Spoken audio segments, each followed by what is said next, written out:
அனைவருக்கும் வணக்கம். கவிஞரேறு வாணிதாசனாரின் ஆத்திச்சூடி.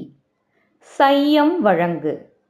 சையம் என்பதற்கு செல்வம் என்றொரு பொருளுண்டு. நம்மிடம் இருக்கக்கூடிய செல்வத்தை வேண்டுவோருக்கு வழங்க வேண்டும் என்பது கவிஞருடைய கருத்து.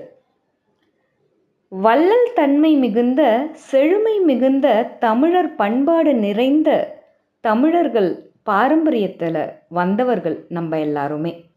முல்லைக்கு தேர் கொடுத்தான் வேல்பாரி. முல்லை கொடிக்கே தேர் கொடுத்த அந்த வள்ளல் தன்மையை நம்மளும் வளர்த்துக்கணும் இல்லையா?